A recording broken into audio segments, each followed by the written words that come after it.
Hey guys, welcome back to our channel. So in our video வந்துட்டு நமக்கு இருக்கிற charms collections actually பார்க்க போறோம். So நமக்கு வந்துட்டு starting from 3 rupees ல இருந்து இருக்கிற charms actually. So இந்த charms collections video தான் இன்னைக்கு பார்க்க போறோம். So வாங்க வீடியோக்குள்ள போலாம். So yeah guys, so இப்போ வந்துட்டு நமக்கு different types of charms வந்துட்டு available இருக்குது. So இதுல வந்துட்டு உங்களுக்கு like butterfly charms available இருக்குது. So இந்த மாதிரி தான் இருக்கும் butterfly charms. And then வந்துட்டு உங்களுக்கு magnetic charms available இருக்குது. So hand மாதிரி வரும் and then வந்துட்டு heart மாதிரி வருது.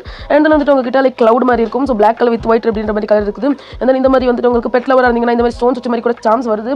And then இந்த மாதிரி fudget toys charms கூட available இருக்குது. Butterfliesலயே multi color butterflies and then வந்துட்டு cross symbol இது வந்துட்டு like கிறிஸ்டியன்ஸ் போடுற மாதிரி. So then வந்துட்டு unicorn like சின்ன kids போடுற மாதிரி and then வந்துட்டு like இது வந்துட்டு like slateல பண்ணிருக்காங்க. And then வந்துட்டு like panda teddy bearலயே உங்களுக்கு blue pink black white இந்த கலர்ல இருக்கு. And then heart குள்ள heart and then வந்துட்டு like alphabetsல எல்லா alphabet letter இதுமே இருக்குது. even stop watches கூட இருக்குது. So இந்த மாதிரி charms வந்துட்டு நமக்கு அவைலபிளா இருக்கு guys. So உங்களுக்கு வந்துட்டு இந்த மாதிரி charms வேணும் அப்படினா கண்டிப்பா வந்துட்டு like descriptionல கொடுத்திருக்கிற அந்த வாட்ஸ்அப் நம்பருக்கு just text பண்ணீங்கனா போதும். So நம்ம வந்துட்டு ஆர்டர் place பண்ணி dispatch பண்ணிக்கலாம் guys. So yeah guys, so இதோட இந்த வீடியோ வந்துட்டு நான் end பண்ண போறேன். So